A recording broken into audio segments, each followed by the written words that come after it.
représentant ci bureau loolu moom beneen yoon dañu mën a fexe ba cartographie bi ñu teg ko benn par benn bureau par bureau ñu xool suñu représentant yi jar na sax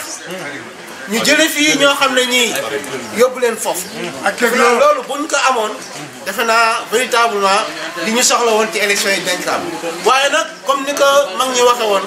li ñu ci def ndam lu rëy la ñu am ci élection yi ndam lu rëy a rëy la ñu ci am ci élection yi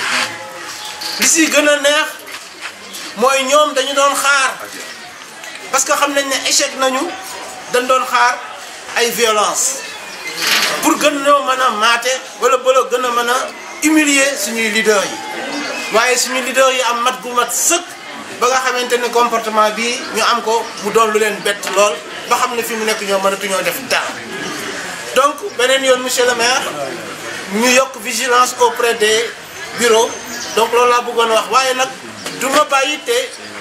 félicité wu ma ñi nga xamante ne ñoo nekk au niveau de la coordination de Moundiaye Thiaw parce que tamit foofu monsieur le maire nous on a eu 67%. Donc, 2500 voix, un écart de 1304 voix. Donc c'est un véritable exploit au niveau de seulement, monsieur le maire, nous sommes ligués. Donc, pour voir les plus de jaroon na ko ñi nga xamante ne bokk nañu ci coordination bi def nañ ko ci peut-être que du ma lim waaye nag véritablement madame le maire est là et mon cher Seck est là ñoom Omar ñu ngi fi madame le maire ñi nga xamante ne ñoom ñëpp liggéey nañu ci mais surtout nag suñu partenaires yi nga xamante ne ñoo doon ànd monsieur le maire ñun def nañu avant les élections on a fait porte à porte avant campagne bi def nañu ay porte à porte yu bëree yoo xam ne yi xale jeunes yi ñoo ko jiite woon ci biir campagne bi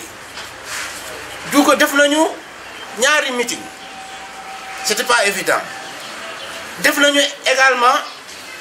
ay porte à porte ci biir kii bi mais def nañu ay débat yu bëree mais surtout on a organisé le dernier jour une très grande caravane boo xam ne daanaka on a fait toutes les concessions yi nga xamante ne ñoo wër Moundiaye Thiaw donc véritablement ça a été un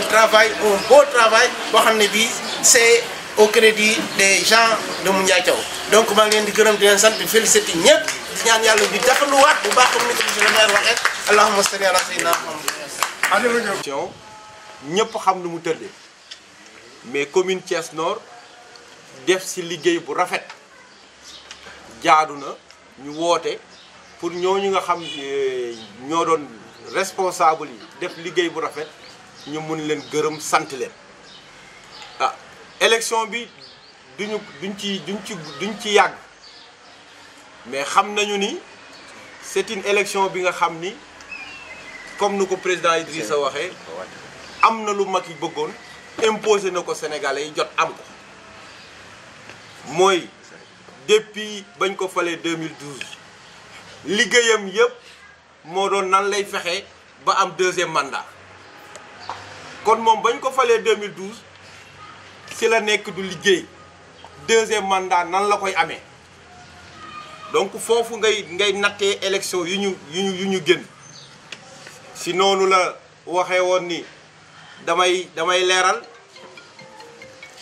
jàpp Karim Wade tëj génnee ko dëkk bi parce que wax nañ ko ni élection présidentielle bu PDS bokkee Karim Wade bokk munoo jàll mu demaat defaat ay sondage ñu ni ko Khalifa Sall su bokkee ci élection yi munoo jàll mu jël ko ne ko ràpp ci kas te loolu may wax ñoom seen biir ñoo ko firndeel parce que Moustapha Cissé Lo moo wax ni bu Karim Wade ak Khalifa Sall bokkoon ci élection yi duñu kon deuxième tour day am far force kon donc lijjanti nañu woon loolu léegi lu desoon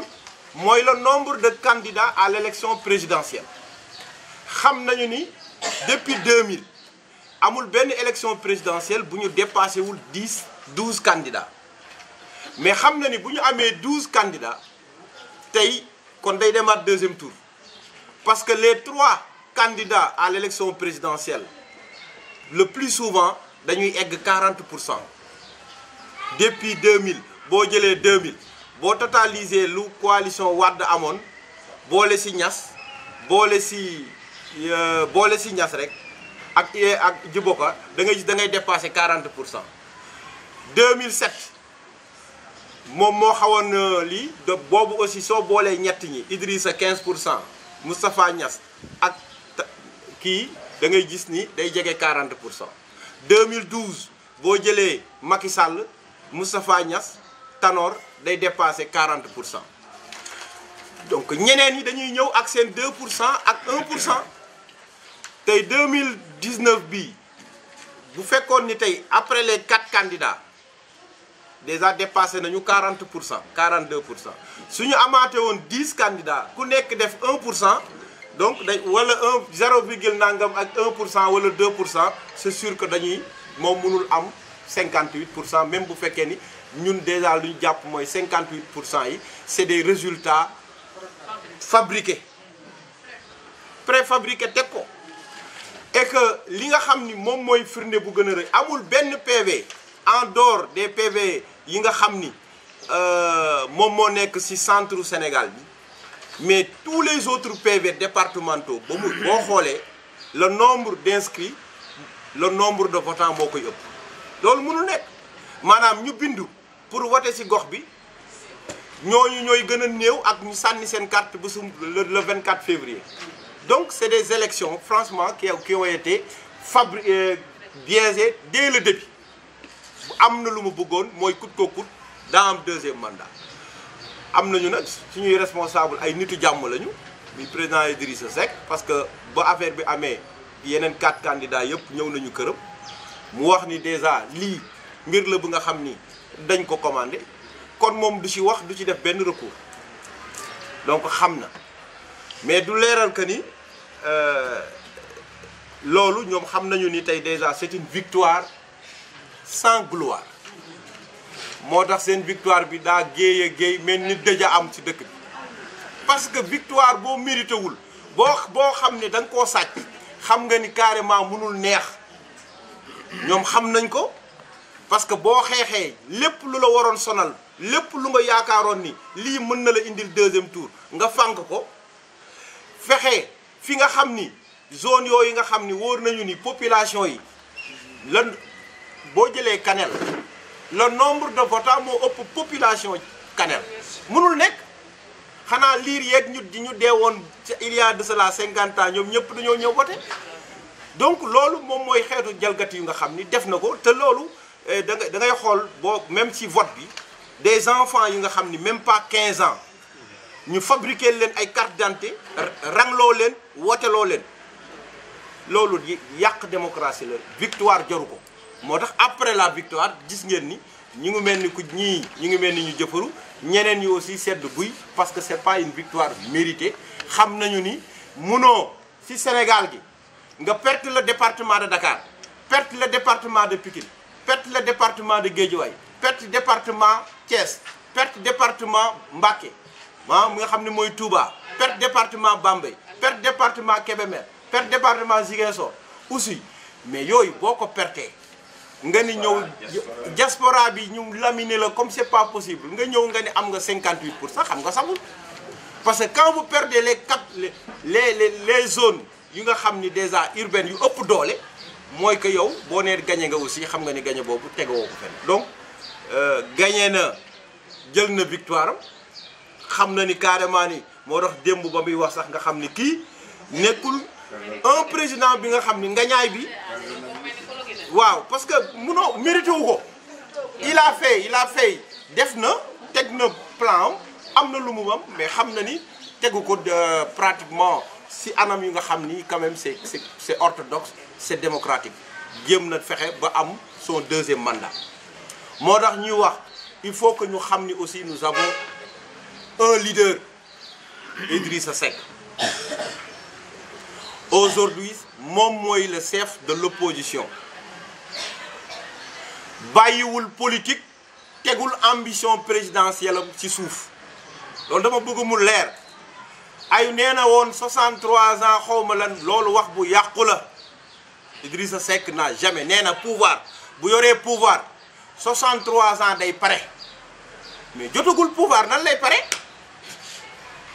ba mu yoree mairie Thiès ville dafa ne yore naa ko ñaari yoon du ñetteel bañ ci eggee da koo jël joxe mais Sénégal dafa ni bu ko yoree Sénégal bu yoroon pouvoir bi ba 63 ans du continuer waat di defaat du wuti waat nguur mais jotagul nguur gi kañ jotagul pouvoir bi day wuti nguur parce que am na lu mu yéene Sénégal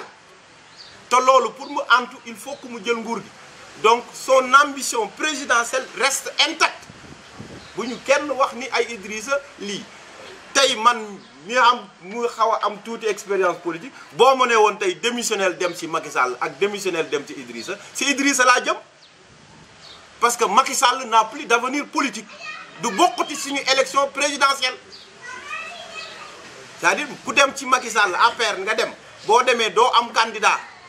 ñoom dinañu régler seen problème parce que bientôt rek l'APR moom kenn waxaaliwu waaw parce que il faut que ñu génnee ki nga xam ni mooy wuti Macky Sall te le PS bi nga xam ni ànd na ñoom nee na woon da doon jàppale Macky ba am deuxième mandat ñoom aussi duñu sacrifier seen bopp dañuy génn bertenke saaw kon foofu nekkatul léegi ngeen gis ko ci kanam pëccoxoo la ñun am nañu sens la coalition Idy 2019 tey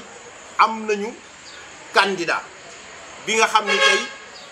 malgré ñu ak lu ñu mën a jalgati résultat yi jox nañ ko 20% te ñu doon wax deena ku jóge ci 7% maanaam 200 000 moo la woteloon en 2012 bii pas 800 personnes woteel la 900 000 millions yu manqué te ñoom lu ñu wax la lu ñu fabriqué kon ñoom waxatuñu parce que Sénégal gii bu la ba 1 million de personnes wotelee xam nga ni kat am nga loo tekki donc coalition Idy 2019 tey mënul gagner largement le département de Thiès massacrer leen à Touba ba mu jeex tàkk même le département de Tivaouane les confréries fu nga xam ne diine gi foofu la nekk Macky Sall malgré lu mu fa xëpp xaalis yépp da ko perte muy le département de Tivaouane le département de Mbacké bi nga xam ne moo ëmb Touba ak le département de Thiès donc war nañoo bu ñu décourager bu kenn décourager Ablaye Wade 26 ans la xeex pour jot nguur gi waaw ba muy jël nguur gi 14 ans la jëlee nguur gi Idrissa 60 la juddu fait décembre 59 60 ans motagul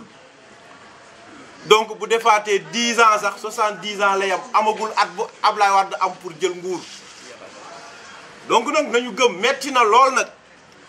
mais il faut savoir digérer ñu jàll tourner la page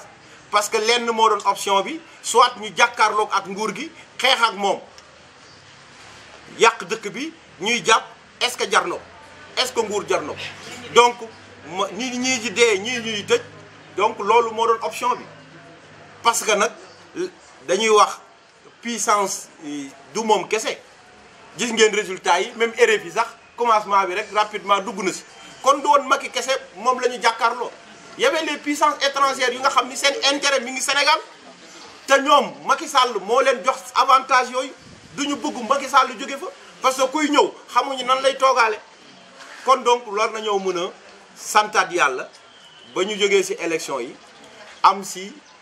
li ñu am ñu war ko sante yàlla gën a defarwaat Idrissa garde toujours intact ses chances d'être le président de la République donc te coalition bi dañuy ñaan donc dinañ ci gën a travailler parce que gis nañu mbooloo mooy doole